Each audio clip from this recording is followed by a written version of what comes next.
Teaching मित्रा के YouTube channel में आप सभी का स्वागत है। तो मैं उपस्थित हूँ आज के एक और नए सेशन को लेके। आज का हमारा टॉपिक जो होने वाला है वो है पर्यावरण एवं शिक्षा शास्त्र। पर्यावरण एवं शिक्षा शास्त्र से जो महत्वपूर्ण सेट हैं आज का हमारा,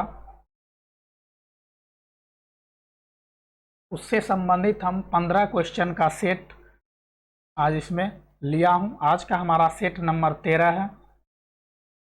इससे पहले हम 12 सेट ईवीएस का, उसके अलावा सीडीपी और मैथ का प्रीवियस ईयर का क्वेश्चन जो कि सीटेट दिसंबर 2021 में जो ऑनलाइन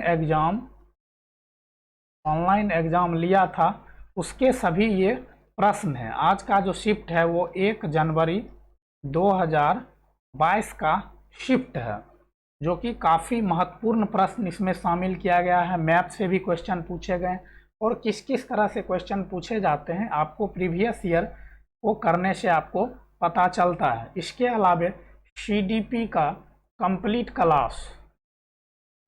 क्लास हमारे YouTube चैनल पे 4 वीडियो अभी तक अपलोड हो चुका है बाल विकास से रिलेटेड।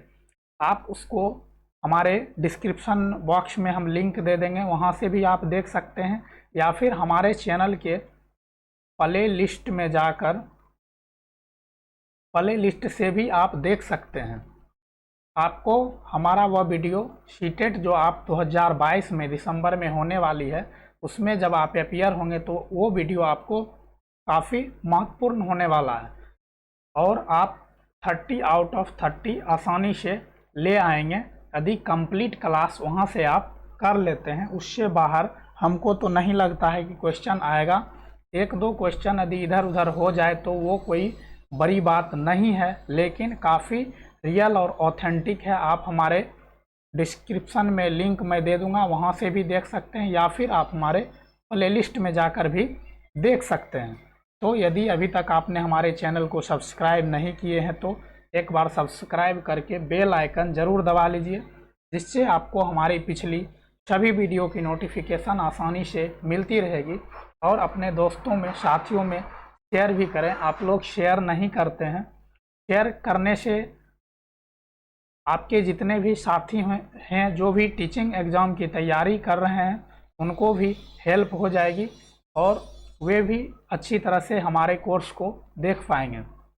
और अच्छा लगे तो आप लाइक करके एक कमेंट ज़रूर कमेंट बॉक्स में आप लिख दीजिएगा कि हमारा यह वीडियो आपको कैसा लगा। और यदि कोई सुझाव हो या फिर कोई भी प्रश्न हो तो आप हमें कमेंट सेक्शन में लिख सकते हैं, या फिर हमें इस ईमेल आईडी पे हमें मेल कर सकते हैं। मैं हर संभव आपके सवालों का जवाब देने का प्रयास करूँगा और आपके सुझाव यदि मुझे बेहतर लगे तो मैं उस अनुरूप अपना कार्य करने का प्रयास करूंगा।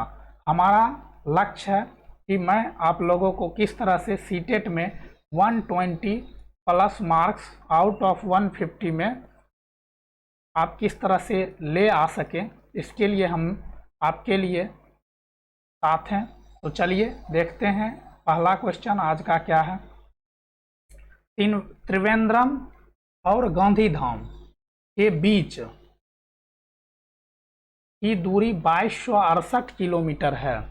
त्रिवेंद्रम और गांधीधाम दो जगह के बीच की दूरी 2268 किलोमीटर है। यदि कोई रेलगाड़ी इस दूरी को 42 घंटे में तय कर लेती है, 42 घंटे में तय कर लेती है, तो दोनों शहरों के रेलवे स्टेशन के बीच की औसत चाल जो है मीटर प्रति सेकेंड में आपसे मांगा है कि क्या थी। तो कुल दूरी बराबर 2268 किलोमीटर और कुल समय, कुल जो टाइम टेकन हुआ, टोटल टाइम टेकन, कुल समय बराबर 42 घंटा।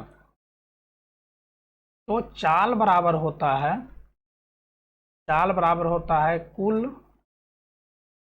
दूरी बट्टा कुल समय। जो भी टाइम टेकन है, तो 2268 को हम 42 से डिवाइड करते हैं तो ये हमारा आता है 54 किलोमीटर पर आवर। अब किलोमीटर प्रति घंटा को मीटर प्रति सेकेंड में बनाने के लिए 5/18 से गुना करते हैं और मीटर प्रति सेकेंड को किलोमीटर प्रति घंटा में बनाने के लिए 18/5 से गुना करते हैं। ये आपको याद रखना है। ये जो है की पॉइंट है आपके लिए, आपके एग्जाम के दृष्टिकोण से और ऐसे प्रश्नों को करने के लिए। तो यहाँ पे जो आपको बोला है कि चाल जो है मीटर प्रति सेकेंड में, यदि आप यहाँ पे ध्यान नहीं दीजिएगा 54 आपका आया और पहला ही ऑप्शन है, आप देख के निकल जाइएगा, आप खुश हो जाइएगा कि हम बना दिए, लेकिन आपको मिलेगा लड्डू एग्जाम के बाद। तो ऐसा नहीं करना है।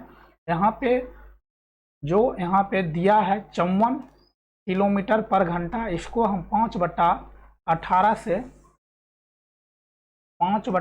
से यदि गुना करते हैं, 18 तिये 54, 5 तिये 15 मीटर पर सेकेंड, आपका ऑप्शन नंबर डी यहाँ पे आंसर होगा। तो आपको सिर्फ ये याद रखना है, किलोमीटर पर आवर को मीटर पर सेकेंड में बनाने के लिए 5/18 से गुना और मीटर पर सेकेंड को किलोमीटर पर आवर बनाने के लिए 18/5 से गुना करना है। इस चीज़ को याद रखना है। तो चलिए अगले प्रश्न को लेते हैं। अगला प्रश्न है कि कोई छात्र ए पर है और बी पे पहुंचना चाहता है। इसके लिए उसे पहले ओ पर जाना पड़ता है। जो ए के ठीक उत्तर में है। तो पहले हम दिशा संबंधी जो बातें हैं उसको जान लेते हैं कि दिशा जो होता है वो इस तरह से होता है। यह होता है उत्तर, यह होता है दक्षिण, यह होता है पूरब और यह होता है पश्चिम। यहाँ तक आप सभी को पता है। अब इसके बाद इसमें जो होता है वो होता है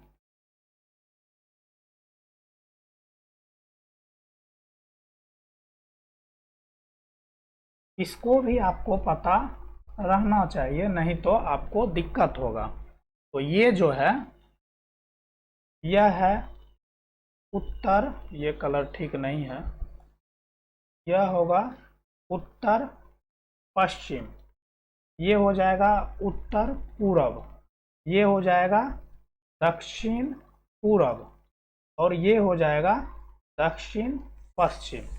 तो ये आपको पता चल गया कि डायरेक्शन कैसे है। अब आपको देखना है कि कोई छात्र ए पर है और बी पर पहुंचना चाहता है। इसके लिए उसे पहले ओ पर जाना है, जो कि ए से ठीक उत्तर में 120 मीटर पे है। तो यहाँ पे ए है, इसको उत्तर में जाना है। तो उत्तर में जाने के लिए हम इस तरह से बनाएंगे। ये उत्तर में जो गया है ये 120 मीटर उत्तर गया है। यहाँ पे ओ है। अब कहता है ओ से ठीक पश्चिम में यहाँ पे बी है, यह 50 मीटर है, यह जो है सो वो 50 मीटर है। तो अब आपसे सारा ए से बी की जो दूरी है वो इस तरह से होगी। ए से बी की दूरी जो है वो यहाँ पे ऐसे है। अब कह रहा है कि ए से बी की दूरी, तो ए से बी की दूरी निकालने के लिए आपको ओ बी पता है और ए ओ पता है। तो ए बी यहाँ पे आपको लग रहा होगा एक राइट एंगल ट्रायंगल की तरह, तो इस तरह से आप निकाल सकते हैं पाइथागोरस ट्रिक से। ए बी बराबर हो जाएगा √root under O B square plus O A square plus 120 का स्क्वायर। यह 5 × 5 = 2500 हो जाएगा। यह 12 × 12 = 144 और 2 0। इसको यदि हम ऐड करते हैं तो 169 00 आता है। ये 130 मीटर जो है 130 मीटर दूरी होगा। अब 130 मीटर यहाँ पे 2 में है, 2 ऑप्शन में है। तो अब आगे क्या कह रहा है आगे कह रहा है कि बी के सापेक्ष ए की दिशा, तो बी के सापेक्ष, बी पर से खड़ा होके ए के तरफ आपको देख के दिशा पूछ रहा है। तो यहाँ पर से यदि खड़ा होके इधर देखते हैं तो ये जो दिशा है वो देखिए इस दिशा को फॉलो कर रहा है, अर्थात दक्षिण पूरब। दक्षिण पूरब 130 मीटर आपका ऑप्शन नंबर बी यहाँ पे आंसर होगा। थोड़ा सा टेक्निकल क्वेश्चन है, इसमें थोड़ा सा दिमाग लगाने की ज़रूरत है, बाकी कुछ भी नहीं है, काफ़ी इजी क्वेश्चन है। 130 मीटर और दक्षिण पूरब आपका आंसर होगा, ऑप्शन नंबर बी। अब अगला क्वेश्चन है स्लॉथ के विषय में। स्लॉथ के बारे में आप जानते होंगे कि स्लॉथ जो होता है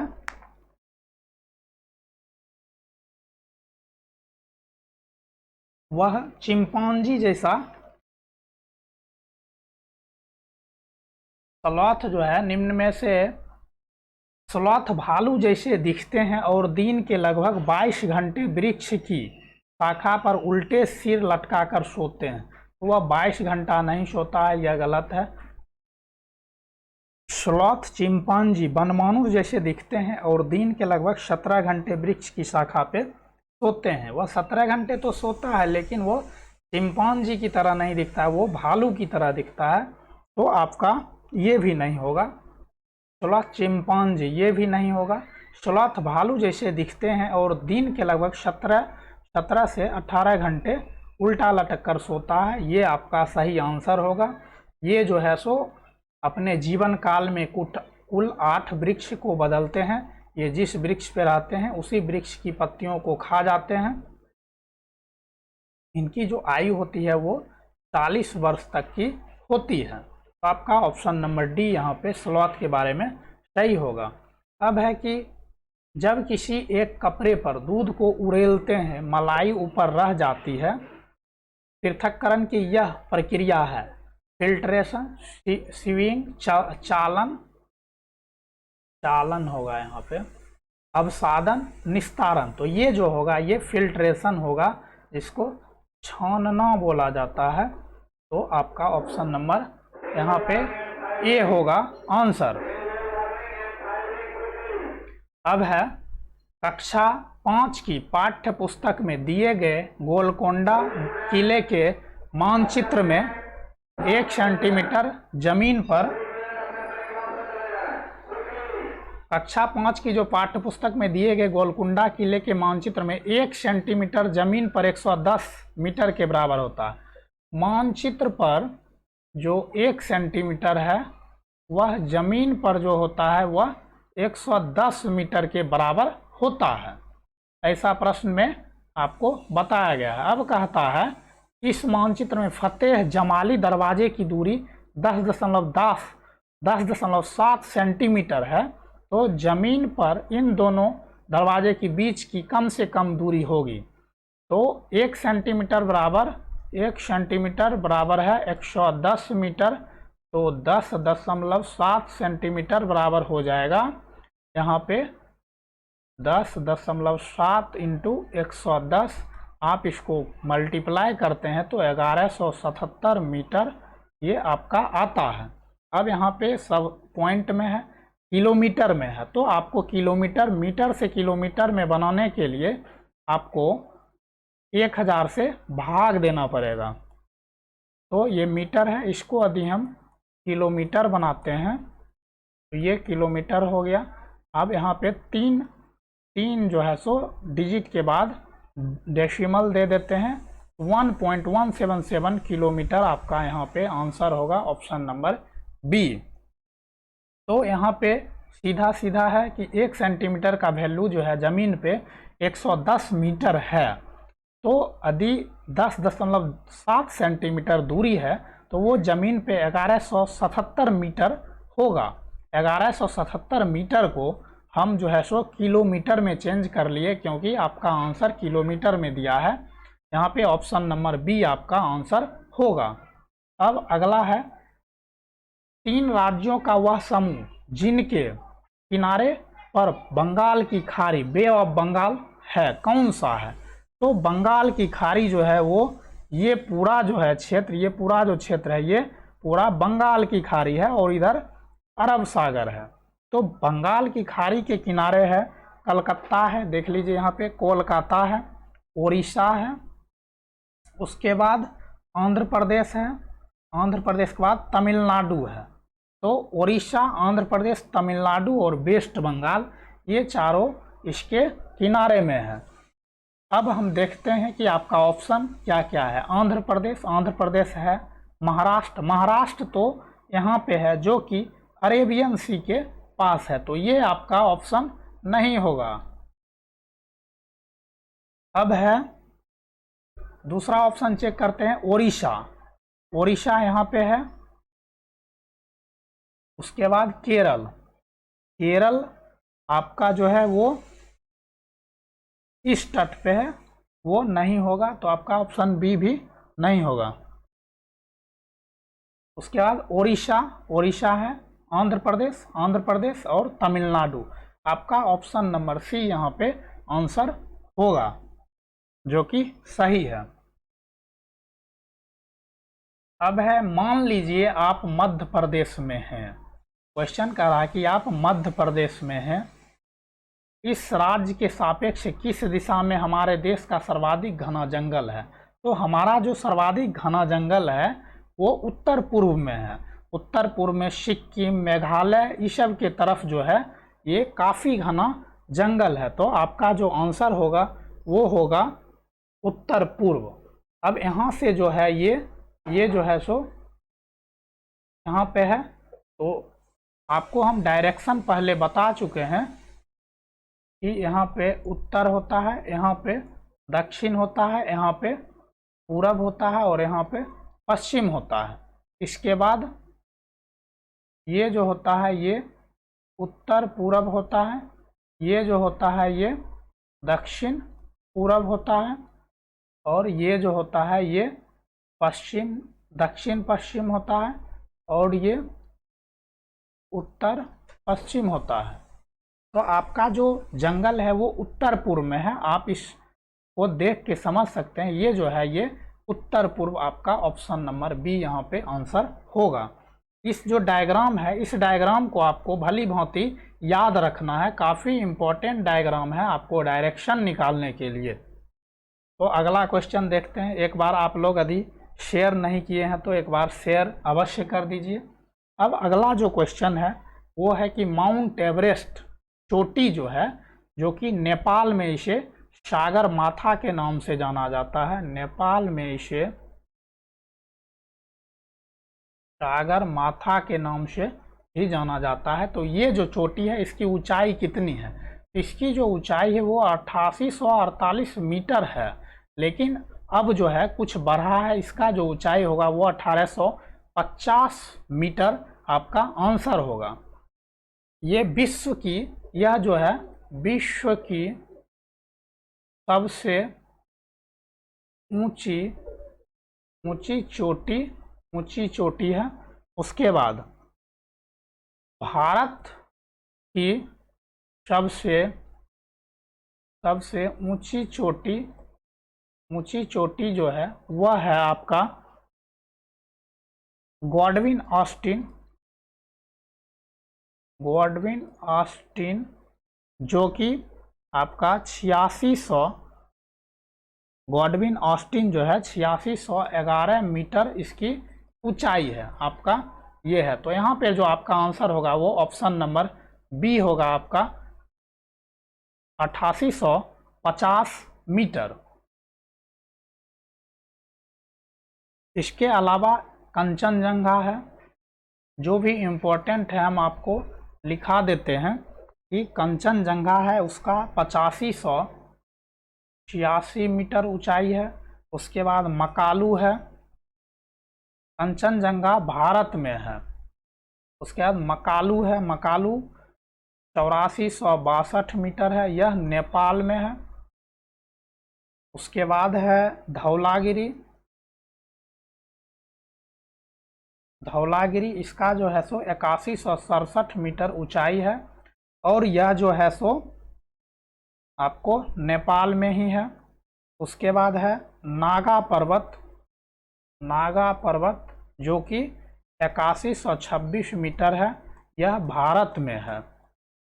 तो यहाँ पे आपको याद रखना है कि भारत की सबसे ऊंची चोटी जो है गॉडविन ऑस्टिन, इसका ऊंचाई 8611 मीटर है, और विश्व की जो सबसे ऊंची है वह 4850 मीटर माउंट एवरेस्ट की चोटी है। अब अगला प्रश्न को देखते हैं। टूटता तारा होता है, टूटता जो तारा होता है वो क्या होता है, आपसे ये क्वेश्चन पूछा है। तो टूटता जो तारा होता है वो उल्का कहलाता है। टूटता तारा जो होता है वो उल्का कहलाता है। यह जो है सो छोटे छोटे आकाशीय पिंड है जो धूल और गैस से बने होते हैं। यह जो है सो पृथ्वी के गुरुत्वाकर्षण के कारण वायुमंडल में प्रवेश कर जाते हैं और वायुमंडलीय घर्षण से चमकने लगते हैं। यह जो है सो धूल कण और गैस का जो है सो यह बना होता है। यह पृथ्वी के गुरुत्वाकर्षण के कारण पृथ्वी में प्रवेश करता है और यह जो है सो पृथ्वी पर आने से पहले जलकर राख हो जाता है। इसके बाद है तारा। तारा के बारे में आप जानते हैं कि यह खगोलीय पिंड है। तारा जो है सो यह भी एक खगोलीय पिंड है। उसके बाद है धूमकेतु। धूमकेतु जो है यह इसे पुच्छल तारा भी कहते हैं, पुच्छल तारा भी कहते हैं। उसके बाद एक है क्षुद्र ग्रह। क्षुद्र ग्रह जो होता है ये मंगल और बृहस्पति के कक्षाओं के बीच पाए जाते हैं। ये मंगल तथा बृहस्पति के कक्षाओं के बीच पाए जाते हैं। अब है अगला क्वेश्चन देखते हैं, खेजरी के बारे में है। खेजरी के बारे में, खेजरी नामक एक वृक्ष है। यह भारत के रेगिस्तान में पाया जाता है। यह जो है सो भारत के रेगिस्तान में पाया जाता है। उसके बाद इसे कम पानी की आवश्यकता होती है। इसके अलावा जो है सो इसके लकड़ी में कीड़ा नहीं लगता है, कीड़ा नहीं लगता है। अब यहाँ पे जो ऑप्शन आपको दिया है कि यह वृक्ष मुख्यतः रेगिस्तानी क्षेत्रों में पाया जाता है, तो ये तो सही कह रहा है कि ये रेगिस्तानी क्षेत्रों में पाया जाता है। तो आपका ऑप्शन ए सही है यहाँ पे। अब है यह उगने के लिए अधिक जल की आवश्यकता नहीं होती है। यह भी ऑप्शन सही कह रहा है। यह वृक्ष अपने तने से जल संचित करता है जिसका उपयोग नहीं होती है। तो ये जो कह रहा है ये गलत है। इस वृक्ष की छाल का उपयोग दवाई बनाने में किया जाता है तथा लकड़ी पर कीटों का प्रभाव नहीं पड़ता है। मैंने ये सभी आपको बताया है, यह भी सही है। इस वृक्ष में बहुत कम पत्तियां होती है। तो यहाँ पे ये जो है सो कम पत्तियां तो होती है, लेकिन आपका जो ऑप्शन है पहले ए, बी और डी, ये देखना है कि ए, बी और डी ये तीन सही है। यदि यहाँ पे ई रहता तो वो भी सही होता, लेकिन ऑप्शन में दिया नहीं है तो आपका एक ये सही होगा। ऐसे जो भी रेगिस्तान में पाए जाते हैं उनमें पत्तियाँ थोड़ा कम होता है। अब है कि किसी छात्र द्वारा नीचे दिए गए कथन पर विचार कीजिए। मैं जिस क्षेत्र से आया हूँ वह बारिश, वहाँ जो है सो बारिश बहुत कम होती है, गर्मी बहुत पड़ती है। हमारे घर मिट्टी के बने होते हैं। घरों की दीवारें बहुत मोटी होती है और इन्हें मिट्टी से ही पोतकर सुंदर किया जाता है। घरों की छतें कटीली झाड़ियों से बनाई जाती है। यह छात्र निम्नलिखित में से किस राज्य से आया है? तो जहाँ गर्मी बहुत होती है और बारिश कम होती है तो वो राजस्थान का लड़का है। राजस्थान से वह आया है। वहाँ का जो है मिट्टी के घर वहाँ पाए जाते हैं। असम में बांस के घर पाए जाते हैं, बांस के घर पाए जाते हैं। लद्दाख में जो है सो सीमेंटेड घर होते हैं, ढालूनुमा इसका छत होता है। उत्तर प्रदेश, यहाँ तो ये सभी सामान्य घर होते हैं, सीमेंट के, मिट्टी के, सभी प्रकार के घर यहाँ पाए जाते हैं। अब है, किसी सभा में अपना परिचय देते हुए किसी छात्र के कथन पर विचार कीजिए। कोई लड़का है जो कि एक सभा में अपना परिचय दे रहा है कि मैं जिस जगह से हूँ वहाँ के अधिकतर लोग सरसों के तेल में बनी मछली खाना पसंद करते हैं। यह छात्र किस जगह से आया है? तो सरसों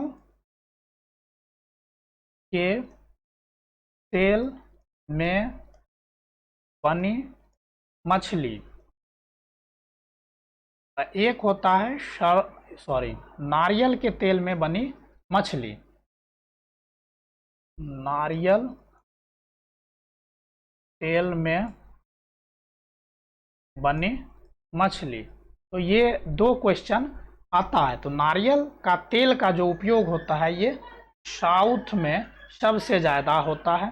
तो गोवा के लोग जो हैं वो नारियल तेल में बनी मछली का उपयोग करते हैं। उसी तरह उत्तरी भारत में सरसों के तेल का प्रयोग होता है।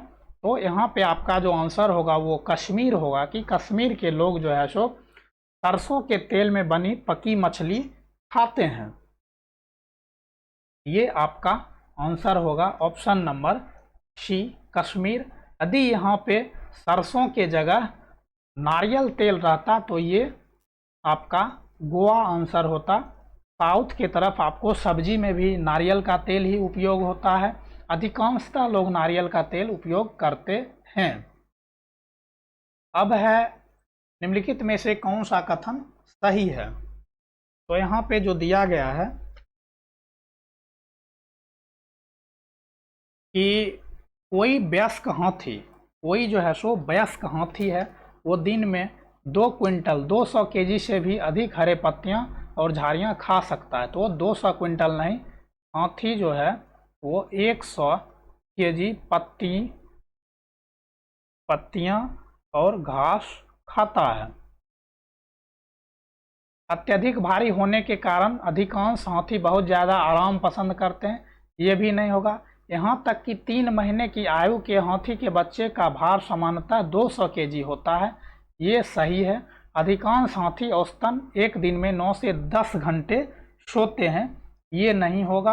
हाथी जो है यह पृथ्वी पर स्थल मंडल का सबसे बड़ा जानवर यह है। उसके बाद इसकी जो एज होती है, आयु जो होती है वो 70 वर्ष होती है।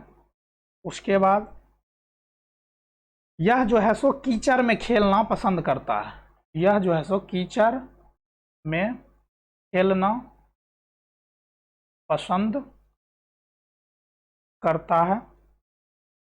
यह समूह में 10 से 12 हाथी होते हैं और सबसे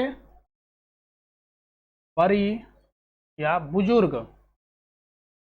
हथिनी इसका नेता होता है, इसका जो होता है वो नेता होता है। ये इसके लिए काफ़ी जो है सो महत्वपूर्ण पॉइंट है। और जो है सो हाथी के बच्चे वह 14 से 15 वर्ष की उम्र में जो है सो ग्रुप को छोड़ देते हैं, ग्रुप को जो है सो वो छोड़ देते हैं। स्थल मंडल का सबसे बड़ा जो जीव है वो हाथी है, 100 केजी से अधिक पत्तियां खाता है। एक क्वेश्चन ये हुआ, 2 क्वेश्चन ये हुआ। यह कीचड़ में खेलना पसंद करता है, 3 क्वेश्चन। 10 से 12 हाथी होते हैं इनके समूह में। उसके बाद सबसे बड़ी बुजुर्ग जो है सो हाथिनी, वो इसका नेता होता है।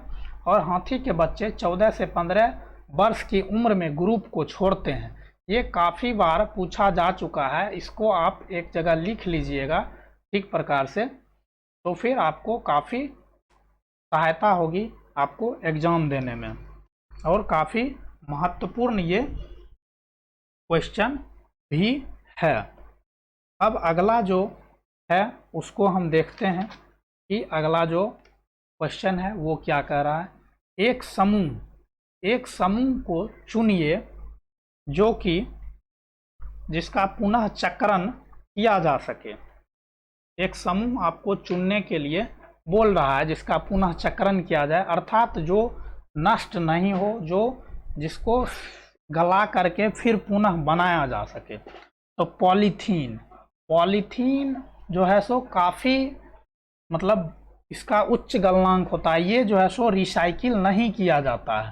तो ये ऑप्शन तो आपका पहले ही छट गया। अब है चादरें, समाचार पत्र, प्लास्टिक, बोतलें, बैटरी का भी जो है सो रिसाइकल नहीं होता है, तो यहाँ पे ये ऑप्शन भी आपका नहीं होगा। लोहे की कील, कांच की बोतल, स्टील मग, गत्ते का डब्बा, तो ये ऑप्शन हमें सही लग रहा है। अब अगला है चमड़े का बैग, लकड़ी का मेज, प्लास्टिक, फूलदान, चादरें। तो यहाँ पे जो है सो चमड़े का बैग, इसका भी रिसाइकल नहीं होता है। आपका जो आंसर होगा वो होगा ऑप्शन नंबर सी 14 का, जिसका रिसाइकल किया जा सकता है। अब है स्तंभ 1 को स्तंभ 2 से मिलाना है। तो छोले भटूरे कहाँ के लोग खाते हैं? नारियल डली जो है सो करी के साथ टैपियोका, तो टैपियोका जो खाते हैं वो केरल के लोग खाते हैं। तो आपका जो 2 का बी हो जाएगा, यहाँ पे 2 का बी हो जाएगा, 2 का बी हो जाएगा। 1 2 3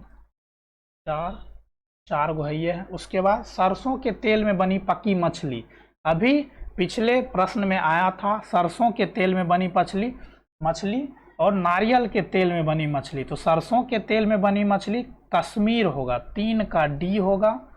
नारियल के तेल गोवा हो जाएगा। तो देखिए 2 का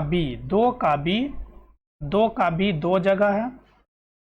उसके बाद 3 का डी भी दोनों में है। 4 का ए भी है। तो आपको ऑप्शन ए भी चेक करना पड़ेगा।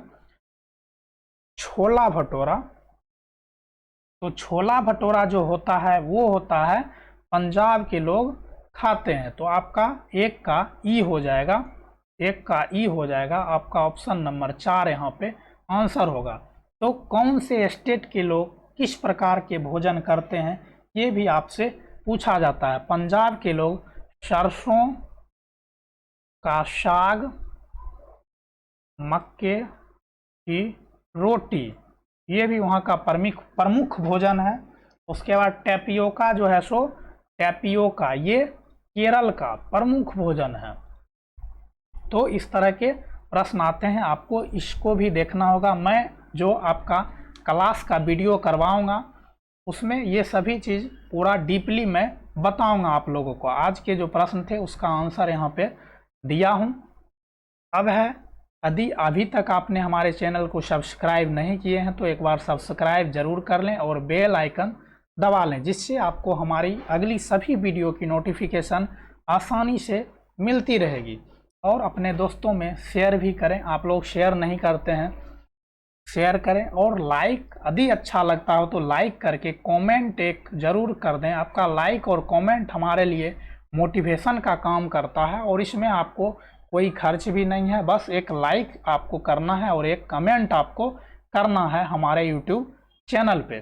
तो यह वीडियो आपको कैसा लगा आप हमें ज़रूर बताइएगा। और यदि कोई सुझाव हो या कोई सवाल हो तो आप हमें इस मेल पे मेल कर सकते हैं या कमेंट सेक्शन में आप हमें लिख सकते हैं। और एक बार फिर मैं बता दूं कि हमारा जो अभी क्लास चल रहा है वो CDP का कंप्लीट क्लास का 4 वीडियो अभी तक मैंने अपलोड कर चुका हूं। इसके अलावा CDP मैथ, उसके बाद EVS का जो ऑनलाइन एग्ज़ाम हुआ था 2021 में सीटेट का प्रीवियस ईयर क्वेश्चन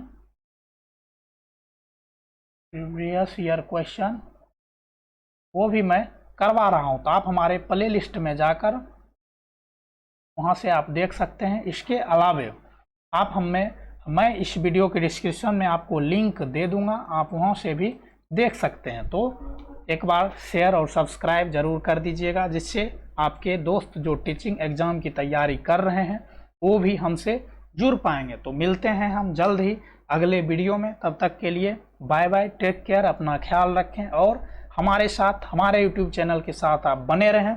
मैं आपको कोशिश करूंगा कि आप किस तरह से 120 प्लस आप ले आ पाते हैं 150 में, ये हमारा कोशिश है। तो आप हमारे साथ बने रहिए। मिलते हैं जल्द ही अगले वीडियो में। तब तक के लिए बाय बाय, टेक केयर।